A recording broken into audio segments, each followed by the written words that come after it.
Vamos começar mais uma aula sobre ensaios pré-clínicos e clínicos na pesquisa de novos fármacos. Bem, nós vamos focar principalmente nas principais etapas desses ensaios e lembrando que pode ser testados tanto extratos vegetais, produtos naturais, como também produtos sintéticos. Então, esses ensaios eles se aplicam independente da origem do fármaco. E o principal objetivo, obviamente, é comprovar a eficácia. Então, sem comprovação da eficácia, não tem sentido dar prosseguimento às demais etapas. E, além disso, obviamente, determinar a toxicidade dos produtos ativos, né?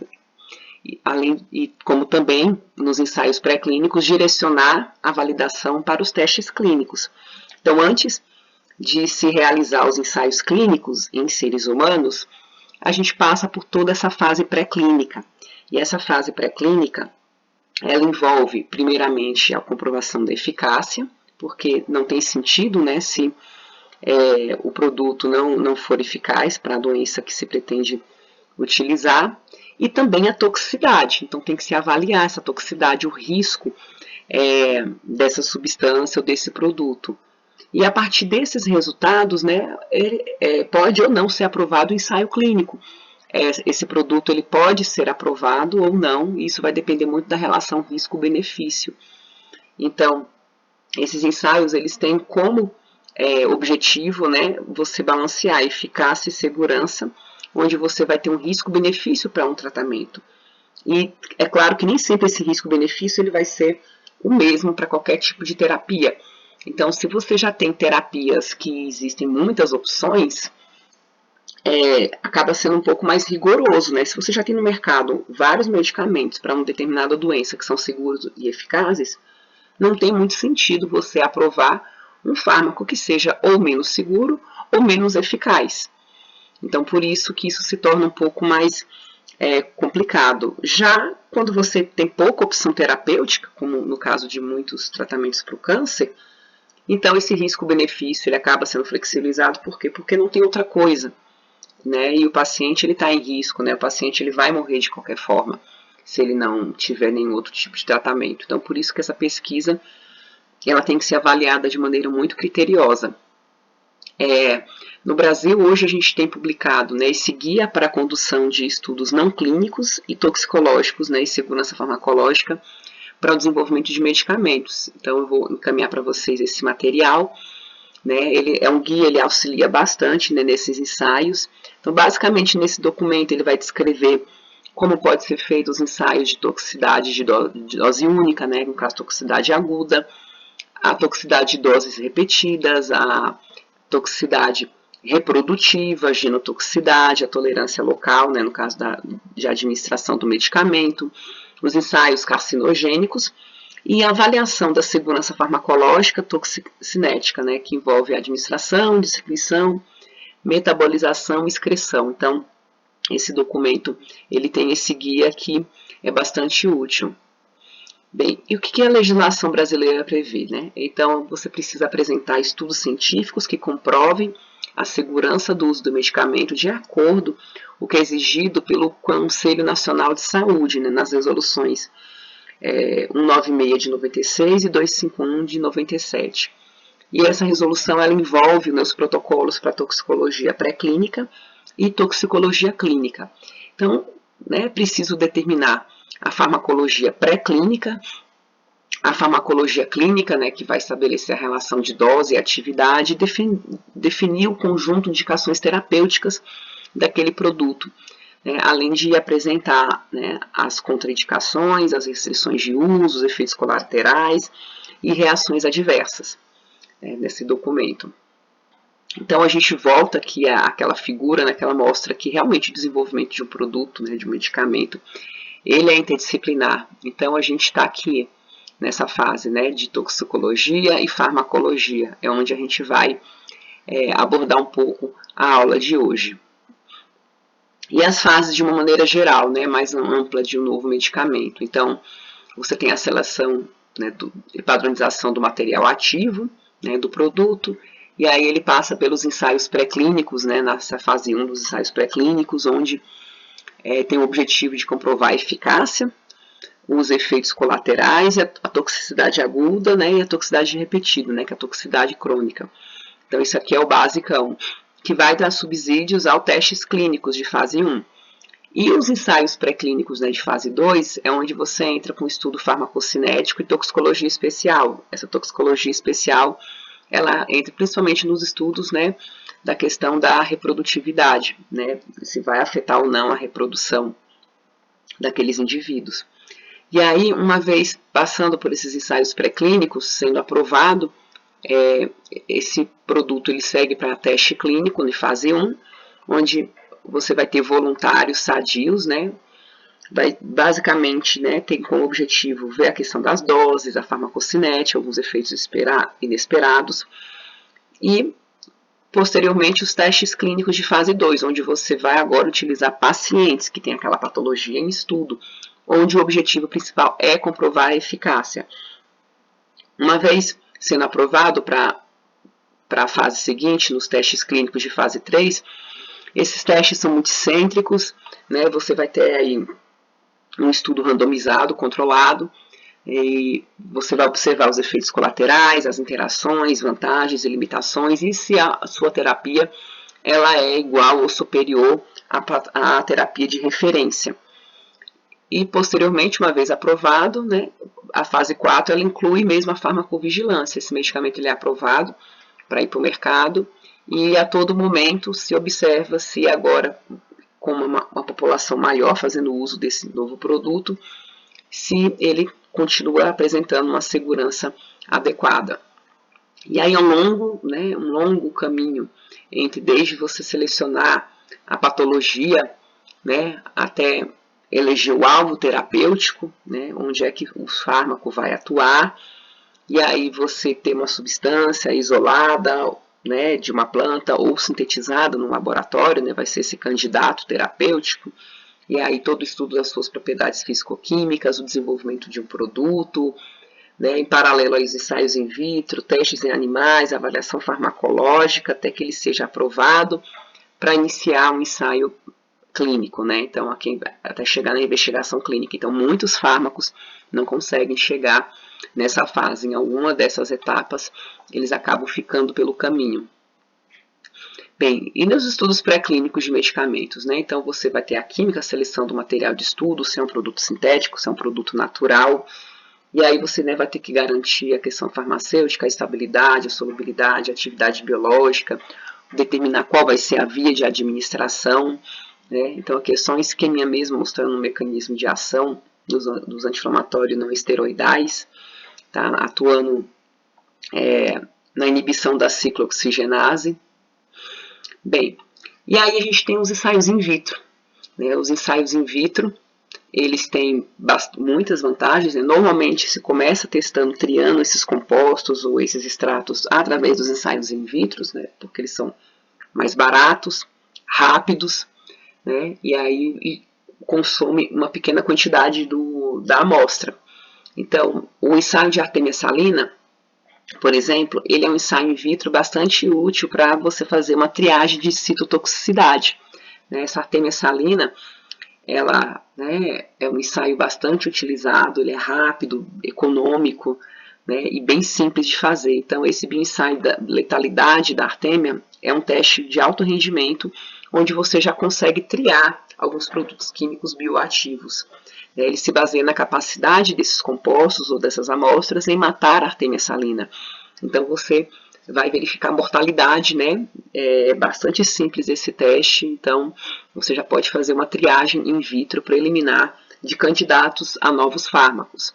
Então, basicamente, você precisa de pouco material, né? Os cistos de artémia que você pode comprar nessas lojas que trabalham com peixe, sal do mar, né? Normalmente se usa uma água mineral com sal, um tanque, né? Seringas e recipientes. Então, você vai contar 10 artêmias, né? Você coloca as artêmias para eclodir, né? E aí você vai contar 10 artêmiazinhas para cada ensaio, e aí você vai deixar essas artêmias em contato com a substância teste. E aí você vai contar quantas artêmias morreram, né, em contato com a substância. E aí você vai ter uma taxa de letalidade. Tá? Então você vai ter o composto ou extrato, aí cerca de 20 miligramas, mais o solvente, e você prepara em algumas concentrações. Então você prepara numa concentração de 1000 ppm, né, uma triplicata. Depois essa solução você pega 0,2 ml, né, e completa, né, coloca mais 1,8 de solvente. E aí você vai ter uma solução 10 vezes mais diluída. Aí você vai testar a concentração de 100 ppm, né, e a partir dessa aqui você faz uma diluição de mais 10 vezes, você vai testar na concentração de 10 ppm. E por último, a última diluição na concentração de 1 ppm. Então você vai observar a mortalidade em triplicata da artêmia em 1000, 100, 10 e 1 ppm para cada substância ou cada extrato, tudo em triplicata. Então aqui você vai ter, por exemplo, para 1000 ppm, um frasquinho que você vai ter 10 artêmias e você vai ter em triplicata. Então aqui vamos supor, morreu 5, morreu 6, né, e morreu 5, aí você vai ter uma média de mortalidade para 1000 ppm. Você vai ter a média de mortalidade para 100, para 10 e para 1 ppm. Então, obviamente, quanto menor a mortalidade, mais seguro, né, é um indício de segurança ou do extrato ou da substância que você está realizando esse teste da artêmia salina.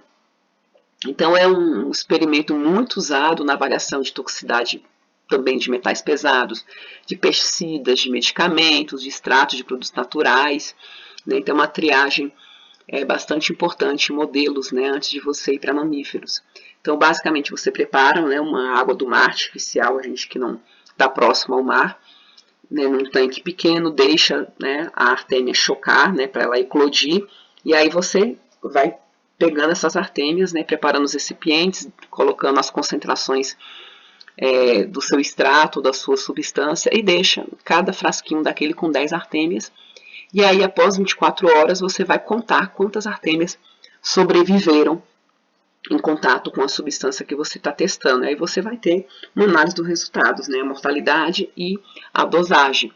É um teste que, inclusive, aqui no MS o pessoal faz, lá a professora Mariluz, então é bastante simples.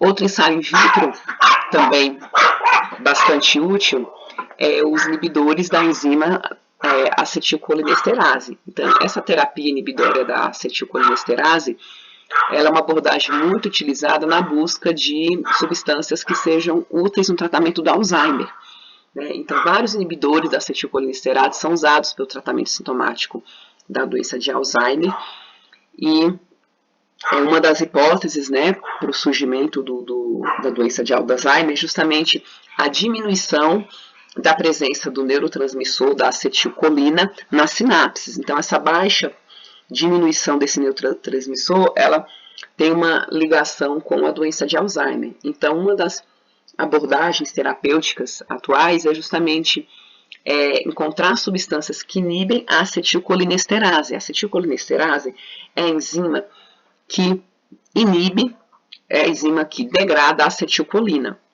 Então, uma vez a degradação da acetilcolina sendo inibida, ela vai ficar mais tempo nas sinapses e isso, consequentemente, eleva a sua concentração e poderia ser útil no tratamento do Alzheimer. Então, aqui uma animaçãozinha mostrando, né, como é que age a enzima acetilcolinesterase, e aí a gente busca o quê? Busca inibidores para essa enzima. Hey guys, in this video we will see acetylcholinesterase enzyme and hydrolysis of acetylcholine. So let's start. Acetylcholinesterase is present at cholinergic sites. Here it degrades acetylcholine molecules released in the synaptic cleft and thereby terminates its action. Now to understand how this degradation occurs, let's first see the structure of the enzyme. Of course it's not a seizure, so here we have a bit more realistic structure. Active center of this enzyme is at a base of 20 angstrom deep gorge. Here it has an esteritic site formed by serine and histidine and an anionic site formed by glutamate. So that's the structure. Now here we have acetylcholine molecule. First of all, there is no need to remember the chemical structure. Just focus on the overall process. The process starts with electrostatic attraction of this positively charged nitrogen to this anionic site and attraction of this carbon to this oxygen. This brings acetylcholine molecule close to the active site and formation of enzyme substrate complex. This is followed by breaking of ester link, resulting in formation of free choline and acetylated enzyme. Now this acetylated enzyme is very rapidly hydrolyzed and produces acetate and free enzyme. Acetate and choline then diffuses away, making space for more acetylcholine molecules. This entire process is very fast and takes approximately 150 microseconds. That's it for this video. In next video, we will see various anticholinesterase agents. Thank you. Esse vídeo é bastante didático, mostrando mesmo como atua a enzima acetilcolinesterase. Então, nessa busca dos inibidores, um dos métodos muito utilizados é o método de Elman. É um método que mede a inibição da enzima acetilcolinesterase, né, onde você pode fazer aquelas microplacas de 96 postos. Então, a enzima, né, hidrolisa o substrato, a acetilcolina. Então, aqui você tem a acetilcolina, né, e a acetilcolinesterase, ela vai clivar em tilcolina e ácido acético. Então, quando a acetilcolinesterase está livre, né, não está inibida, ela vai promover essa quebra, né, e aí a tilcolina formada vai reagir com esse reagente aqui, com o DTNB. Ao reagir com o DTNB, ele vai formar uma substância colorida, uma substância amarela, tá? O TNB. Então, esse TNB amarelo que é detectado. E isso é detectado que através, né, de uma medida de 405 nanômetros. Então, quanto mais amarelo, quanto mais TNB formado, maior é a atividade da enzima acetilcolinesterase. Bem, então quando a acetilcolinesterase está sendo inibida com a substância que a gente está testando, o que vai acontecer? Essa intensidade da cor ela vai diminuir, né? Então, vai diminuir a absorção dela e aí você consegue medir a ação daquela substância teste sobre a enzima acetilcolinesterase. Então, quanto mais intensa a cor, menos efetivo é a substância teste. E quanto menos intensa a cor, quanto menor essa absorção, significa que a substância ela é mais ativa, ela consegue inibir a acetilcolinesterase. Então é um teste bastante simples, existem outros, né, testes também semelhantes, mas o clássico é o teste de Elman. E aí você vai ter um percentual de inibição, né, onde você vai ter uma escala dessas substâncias. Então aqui é uma triagem simples e rápida na busca de inibidores da enzima acetilcolinesterase para o tratamento do Alzheimer. Outro ensaio in vitro muito utilizado, né, o ensaio antioxidante, né, utilizando o DPPH. Então, esse método ele baseia na transferência de elétrons, onde você vai ter um agente antioxidante, a gente quer justamente verificar a ação antioxidante desse agente. Então, aqui o exemplo da quercetina, né, que é um flavonoide bastante conhecido. Então, o DPPH, né, a difenilpicrilohidrazina, ela é lilás, ela é roxa, tá? Então, quando ela está em contato com algum agente antioxidante, ela vai ser reduzida, e ao ser reduzida, ela vai apresentar essa coloração aqui amarelada. Então, as substâncias que têm uma grande capacidade de reduzir o DPPH, ou seja, de torná-lo, né, essa coloração amarela, que é a forma reduzida do DPPH, significa que ela tem uma alta capacidade antioxidante.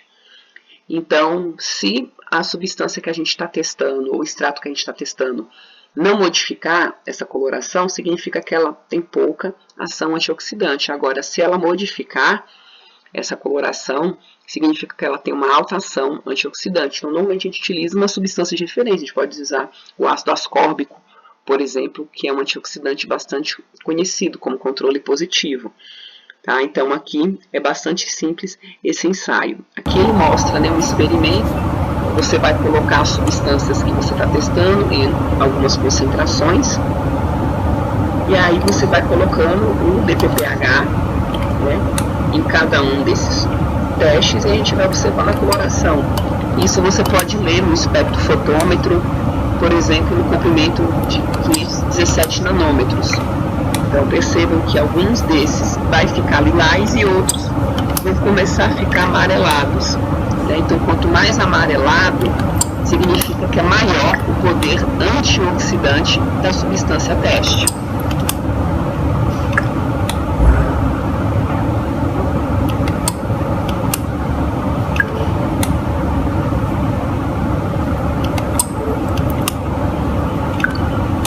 Foi nesse segundo, né, esse quarto, sexto, oitavo. Então a gente percebe aqui que essa intensidade, né, vai ser em relação ao poder antioxidante. Você faz isso uma análise quantitativa no espectrofotômetro, por exemplo.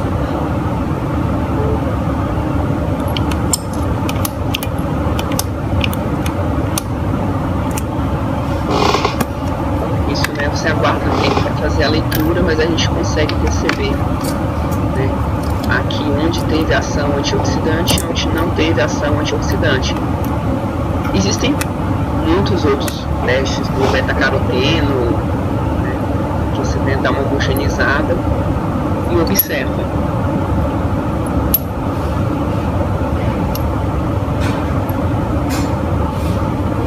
Então é bastante simples, né, esse teste. Aí você faz a leitura no espectrofotômetro e aí você vai ver quantitativamente o quanto essas substâncias testes são, né, quantos por cento elas apresentam atividade antioxidante. Bem, e aí, né, nos ensaios pré-clínicos, né, você tem que ter alguns critérios para os testes biológicos, obviamente, observar o custo, o tempo que vai levar, né, para realizar o experimento, a sua infraestrutura, a quantidade de material, né, e a seletividade e a produtividade. Então, os testes in vitro, obviamente, né, a gente começa por eles são mais rápidos, têm um custo muito mais baixo, você, né, vai economizar aí com animais, né, e também as amostras, né, quando você utiliza animal, você precisa de uma quantidade maior de amostra para fazer os testes. In vitro, você usa uma quantidade muito pequena de amostra. As variáveis nos experimentos você consegue controlar mais facilmente do que animal. Animal é mais variável. E aí você também consegue ter resultados mais quantitativos, né? Isso, os ensaios in vitro, na verdade, eles vão triar essas substâncias e vai guiar para você escolher o modelo mais adequado para você realizar os ensaios em vivo. E nos ensaios em vivo, obviamente, né, ele possibilita confirmar, por exemplo, o uso popular, né, de uma planta, se for o caso, permite analisar, né, questões farmacocinéticas, a eficácia, informações preliminares também de toxicidade. A desvantagem, obviamente, é o custo, né, a utilização de grande número de animais, né, e isso demanda muito dinheiro, principalmente, muito trabalho, mais material, dificuldade também na reprodutibilidade, porque são organismos vivos, né, então é muito mais complexo do que você trabalhar com célula, do que você trabalhar com tecido, do que você trabalhar com micro-organismo.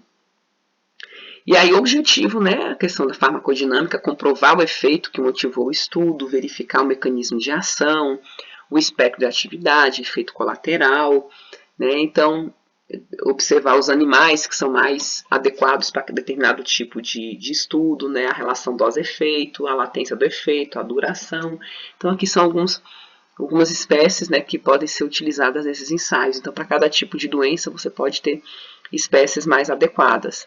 Né, os camundongos, né, os roedores acabam sendo os mais utilizados mesmo, questão mesmo de praticidade. Os camundongos em relação a cães já é mais complicado, coelhos também.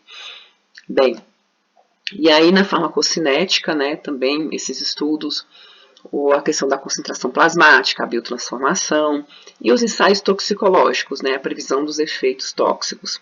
E claro que a gente vai ter variação entre espécies, por isso que nos ensaios toxicológicos pré-clínicos é importante que se faça mais de uma espécie, né, e que uma espécie não seja roedora, para você ter essa segurança. Às vezes uma espécie só nem sempre vai trazer uma informação mais segura do que, né, para você fazer essa relação com seres humanos. E em relação a atividades, né, existem diversos estudos, né, para determinar a atividade biológica. Então, por exemplo, no sistema nervoso central, a gente tem ensaios para medir a questão ansiolítica e sedativa dos compostos, anticonvulsivantes, né, ensaios para avaliar a cognição, antidepressivos, miorrelaxantes. E aqui são alguns testes que são utilizados em animais, né, para avaliar a atividade do sistema nervoso central, como o teste da cruz elevada, que é esse daqui, o nado forçado, o open field, o Rotharod. Então aqui esses testes, principalmente de cruz elevada, ele observa principalmente a questão da ansiedade do animal, né, se ele vai ou não explorar esses braços aqui na cruz elevada. O open field também, né, o nado forçado também avalia a questão da depressão, e também você pode avaliar o efeito cognitivo colocando recompensas aqui nos braços e avaliar quanto tempo o animal ele leva para aprender quais braços tem ração, tem alimento e quais não tem. Né? Além de testes miorrelaxantes. Então, aqui, né, é um exemplo do teste, né, do cruz elevada, e a gente vai vendo aqui o animal explorando esses braços. Então, ele avalia efeito ansiolítico, principalmente, e você pode também avaliar a cognição quando você coloca recompensas, quando você coloca comida, né, no final dos braços. Aí você vai ver o tempo que o animal leva para aprender em quais braços vai ter comida. Então, é um teste também que pode ser, que é bastante utilizado. Aqui nós temos o teste, né, o Rotharod, que avalia a questão miorrelaxante. Então ele vai observar o número de quedas que o animal vai ter, né, como ele consegue se firmar no aparelho, tá? E o nado forçado, que avalia principalmente também a questão da depressão. Então aqui a gente tem o nado forçado, ele vai mostrar o esforço do animal em sobreviver, né? Então tem essa avaliação também que pode ser feita, né? Então são alguns exemplos, existem diversos testes para avaliar a atividade no sistema nervoso central. Então aqui a gente observa o nado forçado. E aqui mostra, né, a energia que ele gasta, né, no nado. Bem, outros testes também que são muito utilizados para avaliar dor e inflamação. Né, envolve principalmente testes de indução de dor, né, essa indução de dor pode ser por ácido acético ou por formalina, né, também a questão da chapa quente, a pressão na pata. Então aqui a dor induzida por ácido acético, né, você vai observar o número de contrações de extensão da pata do animal mediante um estímulo álgico. Então você vai administrar, né, o fármaco ou a substância teste ou extrato no animal, e depois o ácido acético, que ele dá esse estímulo álgico, e aí você vai ver, vai contar, né, quantas vezes o animal vai distender essa pata, que é um indício de que o animal está com dor. A formalina também, né, também é um teste que aí você vai ver, né, a questão da contração abdominal, né, tem o mesmo princípio, tá? Aqui o da chapa quente, ele ver mais ou menos o reflexo do animal em relação ao estímulo álgico, no caso, o estímulo aqui vai ser a temperatura, então você administra a substância teste no animal e depois, né, com o tempo, você avalia aqui quanto tempo ele vai ficar na chapa e vai ter o reflexo de remover em função da temperatura.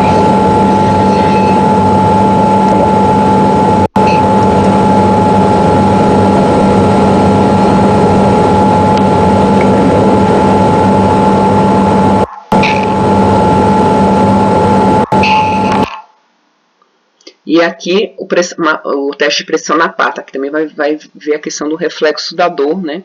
Esse aparelhinho onde...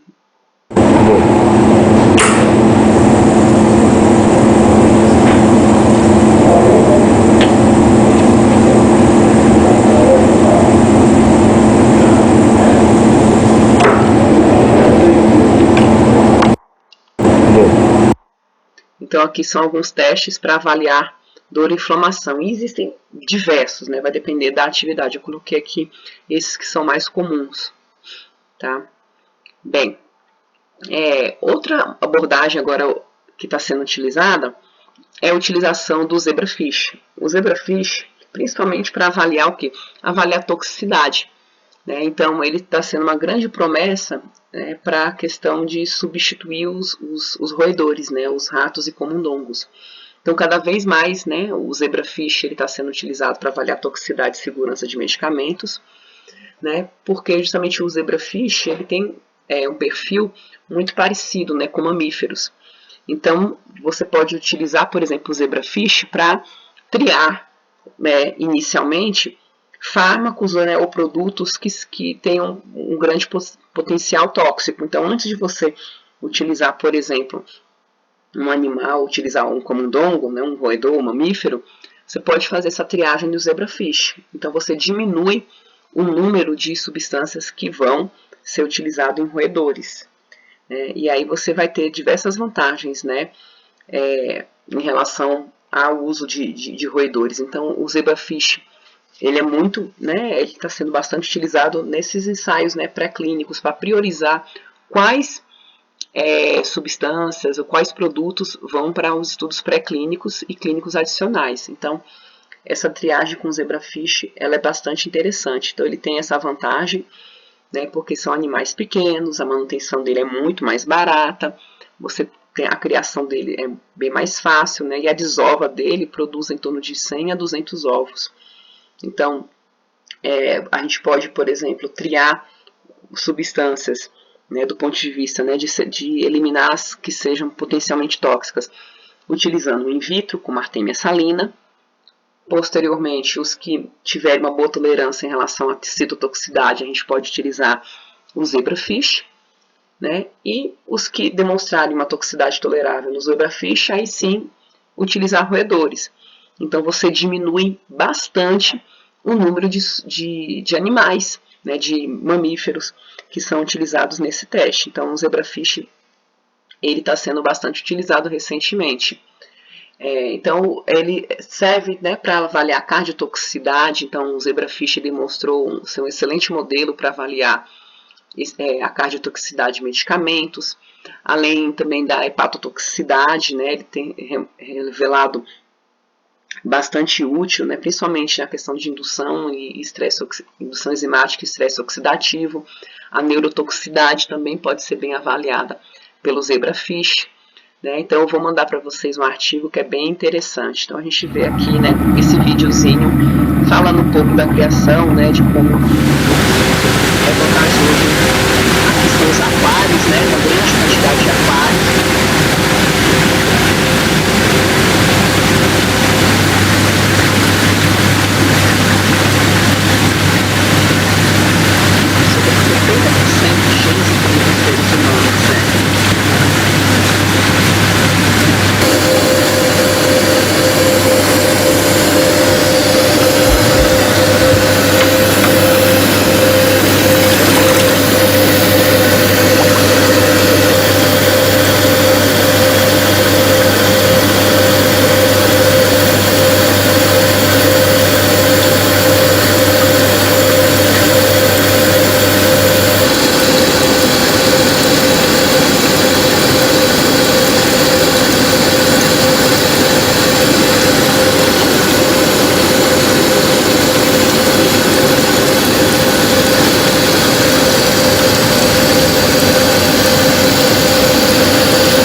gente vê, né, esse laboratório, né, já trabalha em alta escala aí com o zebrafish, muito mais barato para alimentar, né, então, camundongo e rato, você tem um grande custo com ração. O zebrafish, basicamente, né, ele come a própria, né, a própria artêmia, então é bem mais tranquilo você trabalhar, né, com o zebrafish, muito mais barato, então é uma grande tendência atualmente. Então, se a gente fizer uma comparação entre, né, manutenção de ratos e de zebrafish, a gente vê uma grande vantagem, né? Então, os ratos, por exemplo, a semelhança genética com seres humanos é um pouco mais superior, né, cerca de 85%, enquanto que o zebrafish em torno de 70%.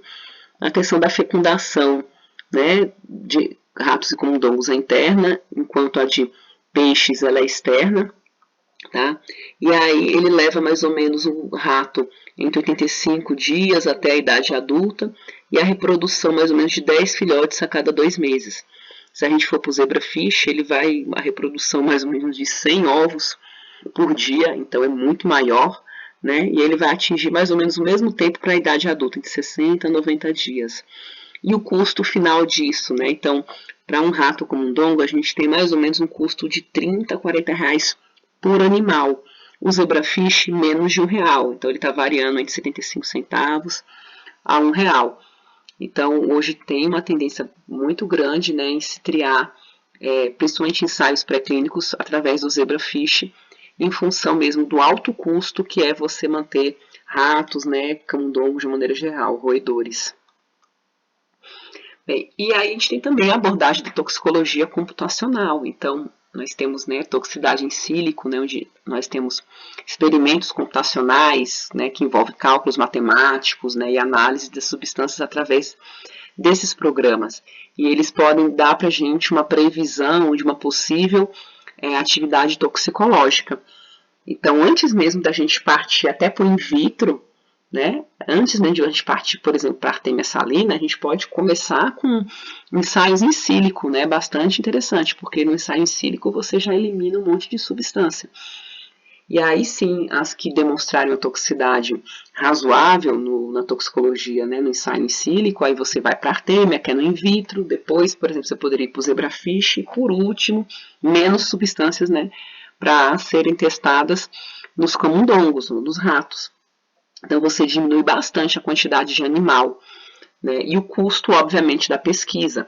Então, se vocês entrarem, né, nesse site aqui, vocês vão clicar, né, esse aqui é organicchemistry.org, você vai clicar aqui, né, nesse botão de download, e aí ele vai abrir uma janelinha que é o programa Osiris, né, esse é um dos programas free que você pode, né, acessar aí na internet e tentar fazer uma previsão da toxicidade dessa substância. Então, eles têm, tipo, algoritmos, eles têm, tipo, bibliotecas de substâncias que já são tóxicas, né, dessas estruturas, e vai comparar com a substância que você quer. E ele vai te dar aí um score, mais ou menos, da possível toxicidade. Então, quando você clicar aqui, nesse download, ele vai abrir essa janela, tá? E aí nessa janela aqui você vai digitar ou o nome da substância em inglês, ou caso, ou smile. Smile você pode conseguir lá no PubChem. Então você coloca aqui, né? E aqui eu coloquei a hidroxicloroquina, claro que no nome coloquei o smile dela, né? Justamente porque está essa discussão atual da hidroxicloroquina, o tratamento, né, do coronavírus e etc, da segurança, né? Então, por curiosidade, eu resolvi colocar a hidroxicloroquina nesse programa. E aqui ele vai dar, por exemplo, os riscos tóxicos, né, que o Osiris dá, de mutagenicidade, né, tumorigenicidade, ser irritante e afetar o sistema reprodutivo. Então, aqui ele deu sinal vermelho para a questão mutagênica, né, os demais não. E, além disso, ele dá outras propriedades, né, do fármaco, né, como o log de P, que está relacionado à polaridade, à solubilidade, o tamanho da molécula, né, e aí você tem esses parâmetros, né, que aí ele vai dar o drug score. O drug score, né, ele vai avaliar tanto os parâmetros físico-químicos, que são esses aqui da regra de Lipsky, quanto a toxicidade. Então, aqui ele dá um drug score não muito alto, que amarelinho não está muito legal, de 0,48. Tá? Aqui para a hidroxicloroquina. Aqui eu coloquei agora o outro exemplo do nitaxosanide, né, que é o anita, é um utilizado, né, é um vermífugo, né, com o nome comercial Anita, que também aí é uma das substâncias que o governo brasileiro está testando para o coronavírus, né, e que alguns estudos in vitro têm relacionado uma eficácia de 94% sobre o vírus, né, só que isso in vitro, né, em vivo é outra história.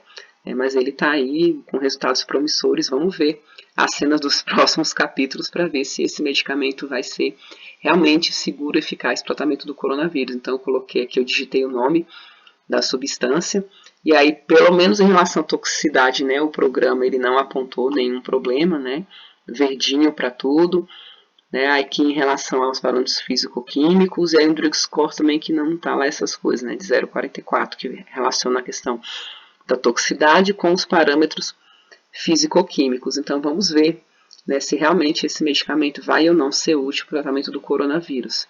Então aqui a gente tem essa ferramenta livre, né, computacional, que a gente pode já ter uma ideia da toxicidade. E aí, obviamente, né, a toxicidade pré-clínica. Então, uma vez que eu selecionei os fármacos, né, o produto natural que eu vou testar, né, então a gente já tem que ir eliminando aquelas mais tóxicas, a gente já tem que ir eliminando, né, fazendo uma peneira, eliminando ensaios em sílico, né, em simulações em computadores, ensaio in vitro, simular martêmia, preferencialmente, se possível, passar pelo zebrafish, né, que aí você já vai tirando do caminho mesmo uma grande quantidade de substâncias que poderiam apresentar esse risco, né, e você diminui bastante os custos. Então você tem na toxicologia pré-clínica, né, a toxicidade aguda, que ela é avaliada, né, e aí você vai ver efeitos imediatos, né, para até 2 semanas. Então você ou tem uma administração de dose única ou dose parcelada, onde você tem, por exemplo, né, quer investigar quando o medicamento ele é administrado e se ele imediatamente já produz algum tipo de toxicidade. Tá? Então, também, né, nessa fase a gente avalia a DL50, né, que é a mortalidade que mata 50% dos animais. Tá? Então, você tem a avaliação da toxicidade aguda e, obviamente, você também tem medicamentos que você não utiliza só um dia. Né? Tem medicamentos que você vai ter um uso crônico, como hipertensão, diabetes, então você também precisa avaliar para algumas classes a toxicidade repetida, né? Uma subcrônica, né, que vai ali de 30 a 60 dias e a crônica de 90 a 120 dias. Então, se for um medicamento utilizado, vamos supor que a toxicidade aguda não teve problema, né? Então, isso você avalia ser feito até 2 semanas, porque pode ser que eu tomei hoje e imediatamente não vou desenvolver o efeito no mesmo dia, o efeito tóxico. Pode ser que esse efeito venha em até 2 semanas. Então, esse mais ou menos é um prazo estabelecido para esse efeito agudo. E a toxicidade repetida, né, crônica e subcrônica, é para aqueles tratamentos mais prolongados. Então, você vai ter que avaliar aí entre 30 até 120 dias. Então, normalmente se escolhe 2 a 3 espécies, uma não roedora, para se fazer isso, né? E pelo menos 3 doses, onde você vai ver a relação dose e efeito também. E também inclui a toxicologia pré-clínica alguns estudos complementares, principalmente na capacidade reprodutiva, onde vai observar se esses animais vão perder a fertilidade ou a capacidade reprodutiva, se essa substância teste ela tem efeito no embrião, se ela é tóxica, né, o embrião, se ela é mutagênica, se ela é carcinogênica, se ela pode provocar dependência. Né? No caso dos machos, avalia a questão dos espermas, avalia a fecundação, avalia também, depois esses animais são colocados para reproduzir e ver se os animais, né, que nascem depois vão manter as funções reprodutivas. Né? Então, são estudos bem mais detalhados. Aqui a gente tem, né, uma tabela que resume, né, a toxicidade aguda imediata, que os modelos podem ser rato, mundango, cão ou, né, o cão, aí uma duração aí de 1 a 14 dias, que você quer ver esse efeito imediato da toxicidade. O de curto prazo, né, que aí pode incluir rato, camundongo, cão ou macaco, de 30 a 90 dias. Longo prazo, as mesmas espécies, só que aí para 6 a 12 meses. E aí estudos de carcinogênese, né, então, para rato e camundongo, pode ver até em 24 meses. E aqui para ver o mecanismo de ação, né, da carcinogênese, onde você vai ter alguns modelos de cultura de células in vitro, por exemplo, efeitos, né, se são teratogênicos ou tem alguma anomalia congênica, em camundongo, rato e coelho, alguns meses, né, durante algumas gerações, para ver se isso vai ter efeito em gerações futuras, a fertilidade, como, por exemplo, teste de mobilidade do esperma in vitro desses animais, fertilidade, comportamento reprodutivo, perfil fisiológico e farmacológico, né, e a questão farmacocinética, né, de absorção, distribuição, metabolismo e eliminação. Então, aqui é um resumo de alguns testes de segurança, né, pré-clínica em animais. Aqui a gente tem algumas fotos, né, toxicidade oral aguda em ratos, né, irritação cutânea, então coelhos é muito utilizado para ver a questão da irritação cutânea, também ocular em coelhos, né, toxicidade oral em doses repetidas em cães. Então, aqui são alguns exemplos. Bem, então, o que a toxicologia pré-clínica pretende responder, né? O que se deseja com esses estudos? É saber se as ações elas são definidas e desejáveis, essas ações são constantes, elas são reprodutíveis, tem as mesmas, né, existem diferenças entre as espécies, qual é a relação dose-efeito, ela foi determinada, o mecanismo responsável pela ação é desejado, as ações são resultantes, né, de interações múltiplas no animal, e uma delas é desejável, vamos supor que tem uma ação secundária, qual é o índice terapêutico desse fármaco, né? Quais são as ações, né, os efeitos colaterais, e se tem, né, eles são severos, são importantes, qual a margem de segurança do novo fármaco. Então, isso tudo são perguntas que se procuram responder em ensaios pré-clínicos. E aí o objetivo, né, nessa fase vai durar de 3 a 5 anos, investigar a propriedade fisiológica, né, a estabilidade, a efetividade, qual é a dose, qual vai ser a via de administração, as características dinâmicas, como ela é absorvida, como ela é metabolizada, como ela é excretada, e a toxicologia completa em animais. Né? Então, o estudo pré-clínico ele é bastante caro. Então, por isso que a gente tem que realmente selecionar fármacos que sejam mais promissores. E aí a gente tem aquelas triagens iniciais que a gente pode fazer em sílico, que a gente pode fazer in vitro, que a gente pode fazer também no zebrafish, né, seguindo essa sequência. Bem, aqui a gente tem uma matéria, né, falando da questão do reposicionamento de fármacos. Então, hoje a gente está com Covid-19, é uma grande pandemia, e vocês estão vendo que os testes eles são anos, cada etapa dessa você vai levar um tempo considerável. Então, hoje seria inviável a gente querer um medicamento para o Covid-19 que ele chegue ao mercado no prazo convencional, né? Começando desde a pesquisa de base até o ensaio clínico.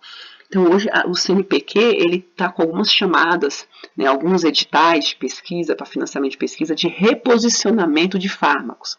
O que é isso?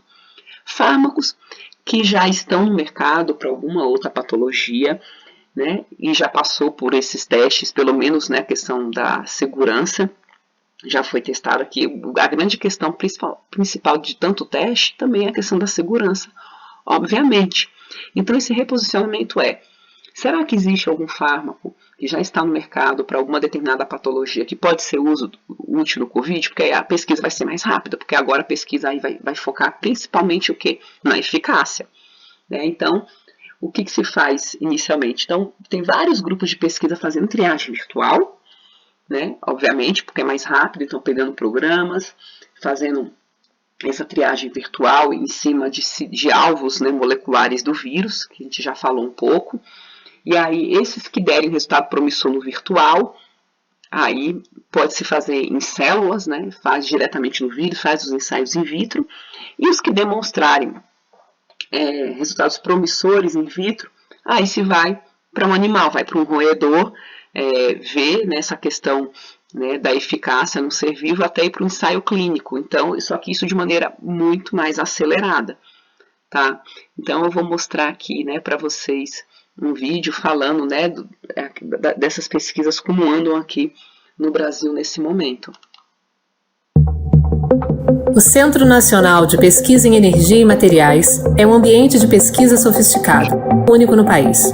Organização social do Ministério da Ciência, Tecnologia, Inovações e Comunicações, O CNPEM lidera a frente de descoberta de medicamentos contra a Covid-19 na rede Vírus MCTIC, um comitê que articula laboratórios pelo Brasil para pesquisas com o coronavírus.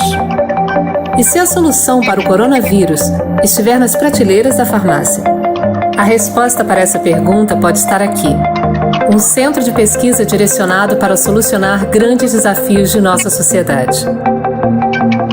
Com financiamento do MCTIC, o CNPEM busca, entre medicamentos que já estão na farmácia, moléculas capazes de combater a Covid-19. Equipes com competências multidisciplinares em uma infraestrutura de ponta usam técnicas de biologia molecular e estrutural, computação científica, quimioinformática e inteligência artificial para procurar remédios que possam tratar pacientes infectados. Diferentes métodos e conhecimentos científicos avançados foram usados para avaliar 2.000 moléculas capazes de inibir proteínas do vírus fundamentais para a infecção. Um verdadeiro quebra-cabeça científico. Hoje, aqui no CNPEM, nós temos pelo menos 40 cientistas envolvidos diretamente nos trabalhos dessa força-tarefa. O nosso principal objetivo é encontrar um medicamento já conhecido, usar esse medicamento para tratar a Covid-19. Essa estratégia se chama reposicionamento de fármacos e é a estratégia mais curta para se chegar o mais rápido possível nos pacientes com Covid-19. Este sofisticado garimpo tecnológico identificou entre os 2.000 remédios testados 6 moléculas promissoras. Direto ao alvo, 6 remédios seguiram para testes com células infectadas. Dos 6 remédios testados, os pesquisadores descobriram 2, que reduzem significativamente a carga viral em células. Um deles, com 94% de eficácia em ensaios com células infectadas. É um medicamento de baixo custo, bem tolerado, sem efeitos colaterais graves e que pode ser usado por pessoas de diversos perfis. Está disponível, inclusive, em formulação pediátrica. E os trabalhos não param. Ainda nas bancadas do CNPEM, testes adicionais indicaram que este remédio pode seguir agora para estudos clínicos com pessoas com quadros de infecção confirmados. A jornada envolve ciência de ponta realizada no Brasil. O que eu visitei hoje aqui me deu essa sensação muito positiva, né? Uma segurança muito grande que os nossos resultados aqui vão ajudar não só o Brasil, mas outros países também. A rápida resposta do CNPEM contra a Covid-19 foi possível porque o centro reúne especialistas em virologia, biologia computacional, estudos de proteínas e outras competências. Usar a ciência para resolver grandes desafios em áreas como saúde, energia, novos materiais, agricultura, meio ambiente e defesa é a missão do CNPEM. Com o suporte do MCTIC, o centro reúne equipamentos e pessoas capazes de responder aos mais complexos problemas do presente e do futuro.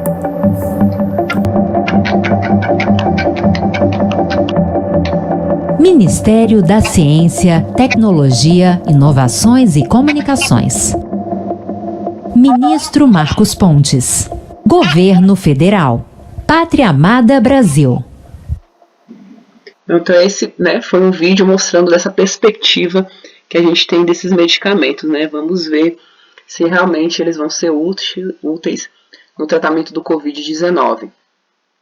Bem, e aí o estudo clínico, Então, uma vez que passou por todas essas etapas que a gente falou, até o momento dos ensaios pré-clínicos, aí sim se tem relatórios e a FDA, o Anvisa, ou o órgão regulamentador do país onde está sendo realizada a pesquisa vai avaliar se os ensaios pré-clínicos demonstraram segurança e eficácia suficiente para ser realizado um estudo clínico.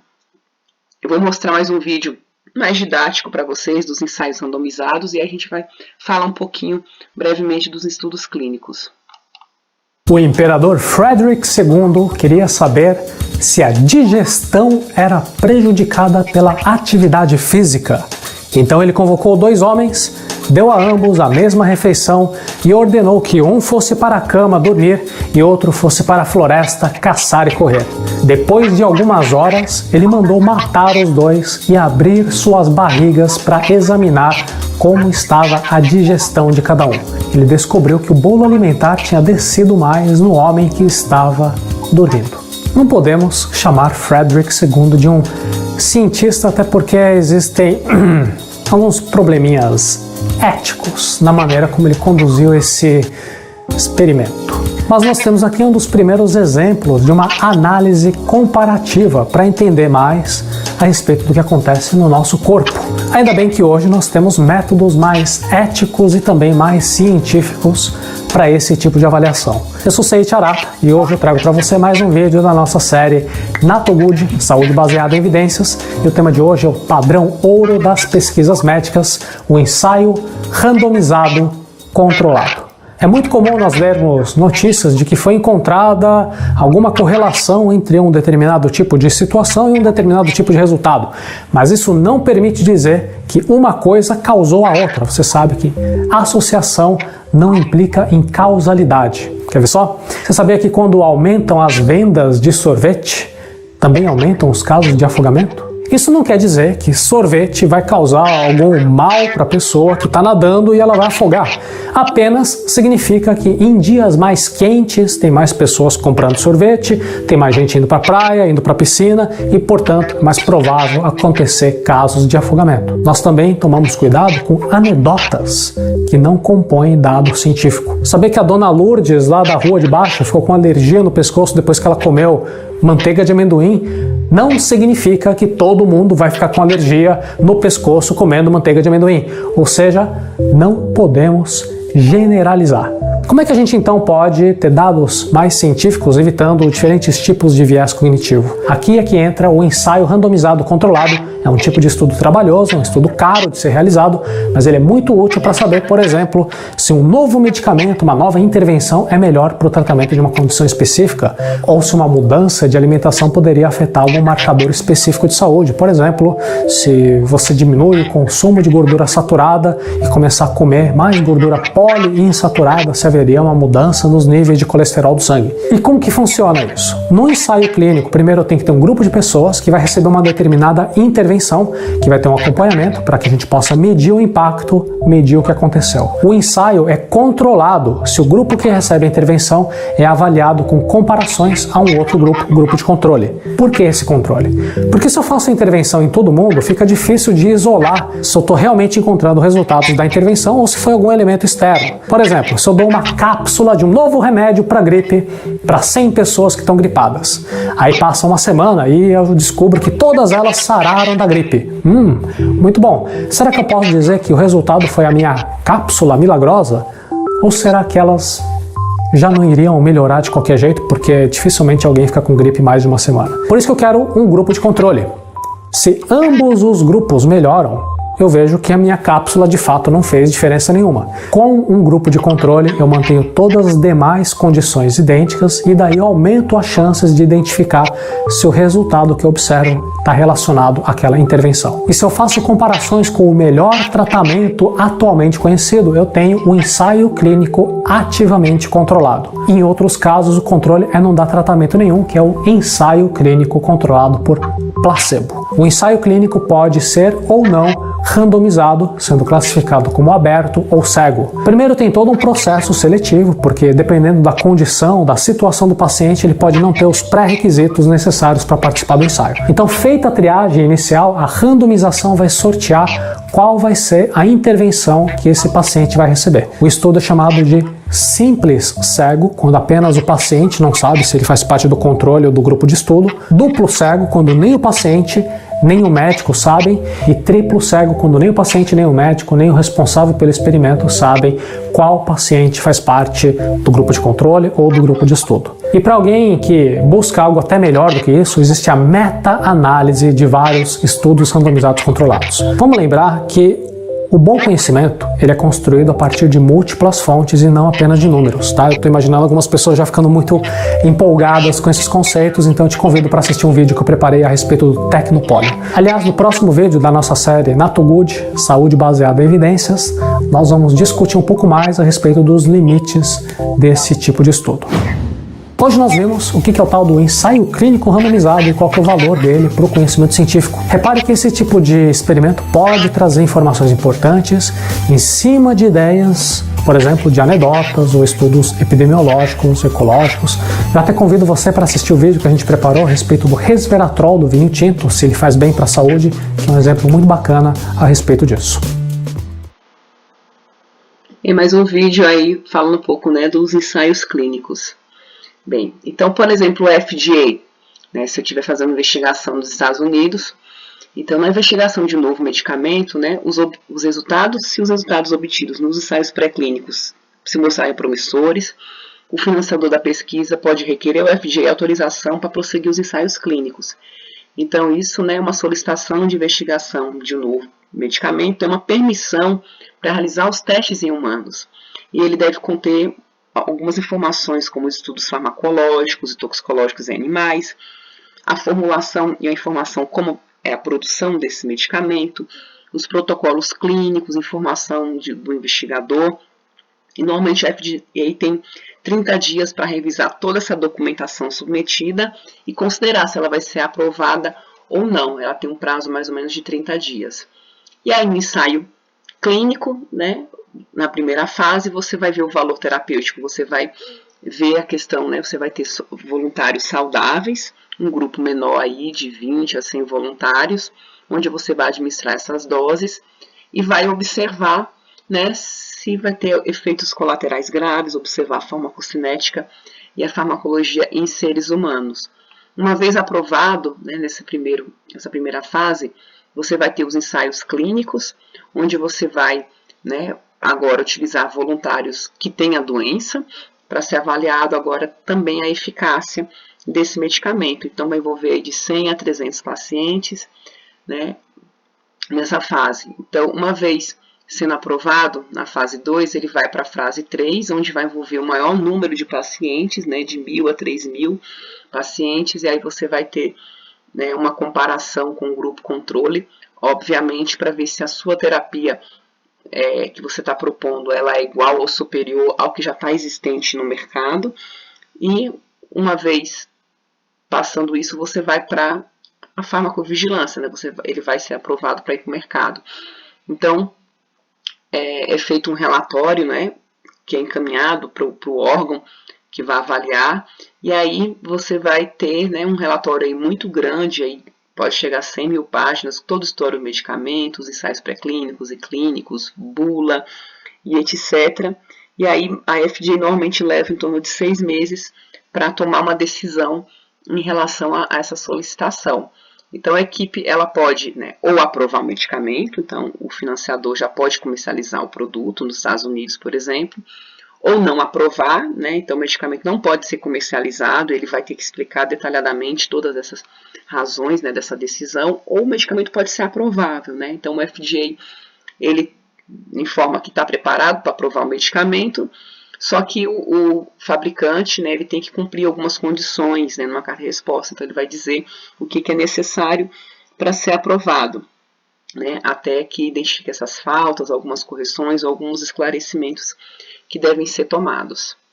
Bem, e aí, sim, você vai para a população, você vai para a galera. Como diz a história, você vai, uma vez aprovado pelos órgãos, da Anvisa, FDA, seja lá o país onde esteja sendo feita a investigação, aí você vai ter os doentes, né, e a população vai ficar o tempo todo sob farmacovigilância, né, então pode ser que quando isso for utilizado uma quantidade muito maior de pessoas, né, quando estiver sendo comercializado, pode surgir efeitos adversos graves, e aí esses órgãos eles vão monitorando,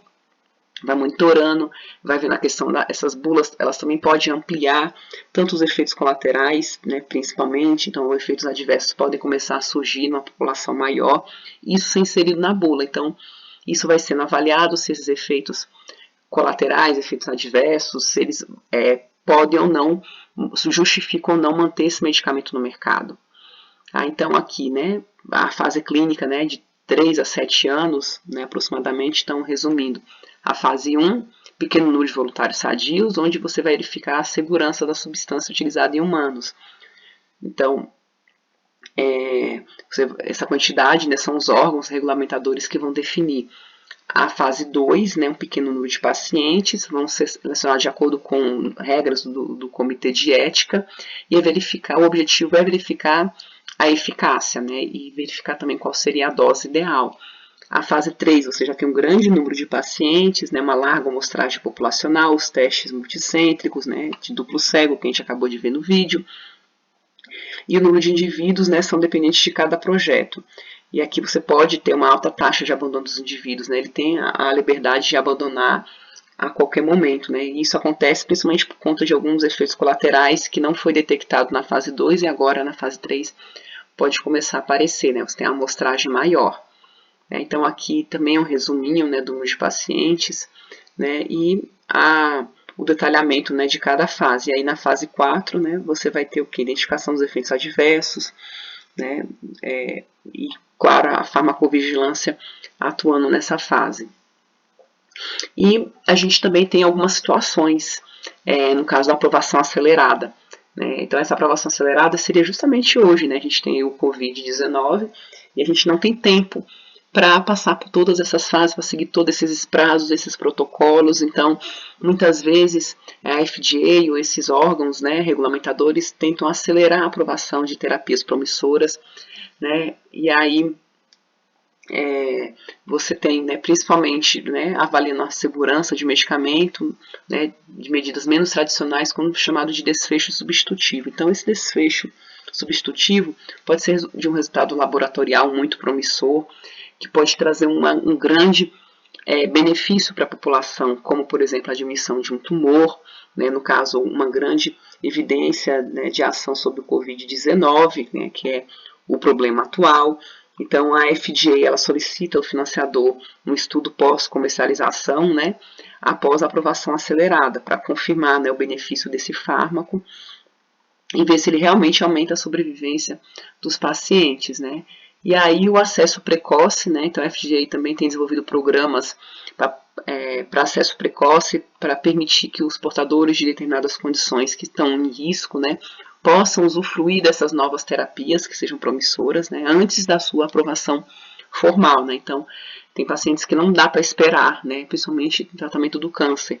Então, existe esse procedimento de acesso precoce também. E aí, claro que os pacientes eles são informados que eles estão aceitando um risco, né, por ainda não ter sido aprovado esse medicamento. Então, você tem exemplos com medicamentos desenvolvidos para a da AIDS, hoje, né, do coronavírus. Então, a gente tem essa perspectiva aí do acesso precoce em função mesmo dessa urgência, né, para esse tipo de tratamento.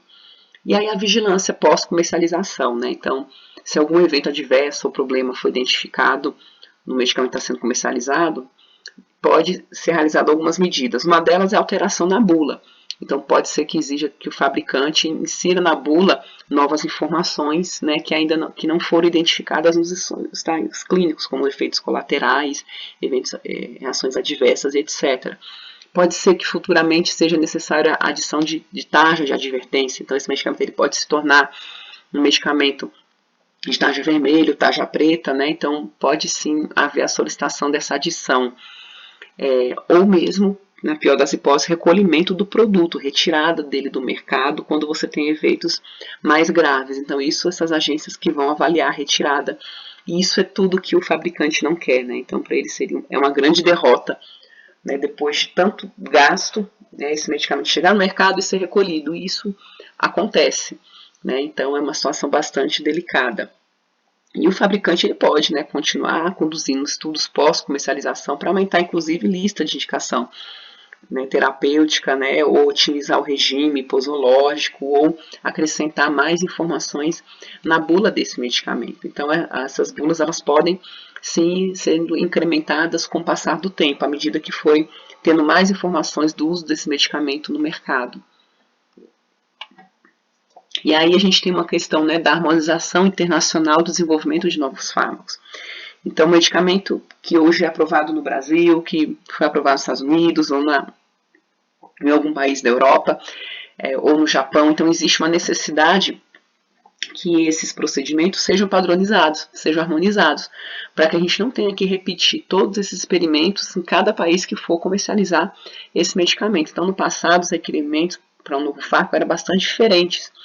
Então, você tinha um resultado no ensaio clínico num país e às vezes não atendia os protocolos de outros países, e isso era um grande problema. Então, a Conferência Internacional de Harmonização, ICH, reuniu representantes dessas principais agências reguladoras dos governos, né, dos Estados Unidos, Japão e União Europeia, para tornar esse processo uniforme, ou seja, um medicamento que foi aprovado nos Estados Unidos possa ser utilizado tranquilamente na União Europeia e em outros países também. Então, isso já facilita bastante. Aqui tem esse site que vocês podem pesquisar na internet, ele mostra o registro dos ensaios clínicos que estão sendo realizados no Brasil no momento. Então, quem tiver curiosidade, pode buscar aqui, né, eu dei um print da página, que tem alguns ensaios, né, que ele mostra a situação, o registro, né, em que fase está. Então, tem esse aqui, por exemplo, que aparece na página inicial, avaliação da implantação clínica de anticoagulação na assistência a pacientes chagástricos e não chagástricos atendidos no Hospital das Clínicas da Universidade Federal de Minas Gerais, né, da UFMG. Então, aqui ele foi registrado, né, em 10 de maio de 2011.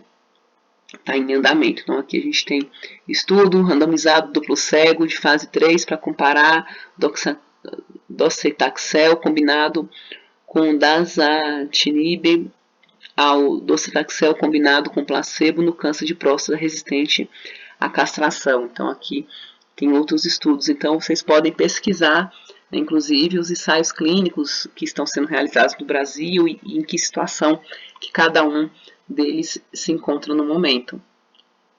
E o Código de Nuremberg. Então, esse código ele estabeleceu premissas para as pesquisas com seres humanos, que a gente viu até no vídeo falando um pouco disso. Então, a necessidade, obviamente, do consentimento voluntário do participante, né? O estudo deve prever benefícios para a sociedade. Então, se você está propondo algo que realmente traz um benefício, é algo realmente que é melhor do que o que já está aí hoje no mercado, você vai arriscar vidas, você vai expor essas pessoas para ser mais um medicamento, né, que já tem outros no mercado que muitas vezes tem uma eficácia, uma segurança até superior. Então, o estudo ele deve ser baseado em resultados de pesquisa em animais, no conhecimento da história natural da doença, no problema, né, e você tem que justificar bastante para isso ser aprovado, esses ensaios. Então, o estudo deve ser realizado de modo a evitar o sofrimento físico e mental e lesões aos voluntários. Não deve ser realizado quando existirem razões para acreditar que esse tratamento pode ocorrer morte ou invalidez, né? O grau de risco aceitável deve ser limitado pela importância do problema que o pesquisador propõe a resolver. Então, obviamente, se for um câncer, né, então acaba se tolerando um pouco mais os riscos, né, os efeitos tóxicos. Agora, se for para doenças que a gente já tem muitas terapias disponíveis, não tem sentido. Então, todas as providências devem ser tomadas para proteger o voluntário. O estudo deve ser realizado, né, por pessoas, obviamente, capacitadas cientificamente. O voluntário ele tem a liberdade de abandonar o estudo em qualquer momento da sua realização.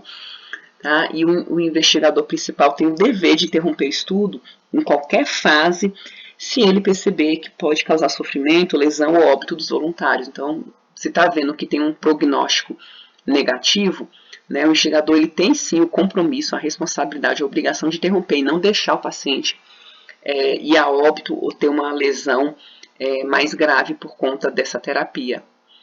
E aí você tem, né, a aprovação aí de 2, 3 anos, ensaios clínicos, né, e a aprovação, se tudo ocorrer bem, né, a comercialização e o marketing, né, e aí a gente vê que boa parte dos investimentos também está nessa parte de divulgação e marketing desse medicamento, porque agora esse medicamento precisa ser prescrito.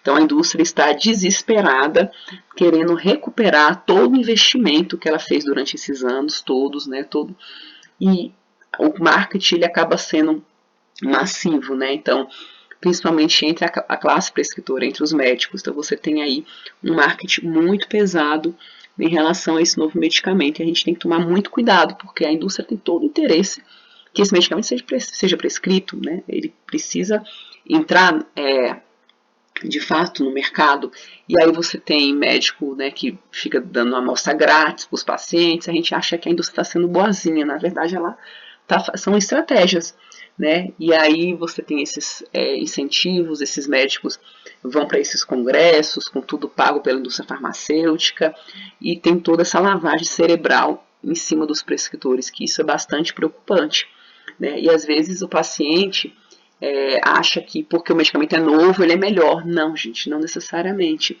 Pelo contrário, né? O medicamento novo, você tem menos segurança, porque você ainda não sabe o que pode acontecer, né? Que ele foi testado num número menor de pacientes, então você continua sendo cobaia quando você está utilizando um medicamento recém-lançado no mercado. E às vezes, né, a pessoa atribui essa questão porque é novo, que é melhor, e não necessariamente.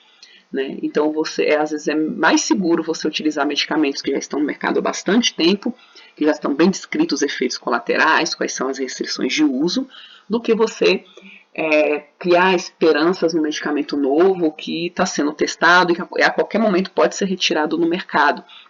Então, a gente tem que ter muito cuidado com isso e avaliar bastante o uso de novos medicamentos, né? Principalmente se você já tem algo que já é seguro e eficaz, né? E, obviamente, você vai ter um custo nesse medicamento novo. A indústria está aí sob proteção patentária, ela está desesperada para recuperar todo o investimento que foi feito nesse fármaco recém-lançado. Então, a gente tem que ter bastante critério, né, e um senso crítico mesmo em relação aos medicamentos recém-lançados no mercado. Então, gente, é isso, é um resumo, né, dessa aula de ensaios pré-clínicos e clínicos. E aí vocês acessem, né, o material que vai estar disponibilizado para vocês. Então, até a próxima aula.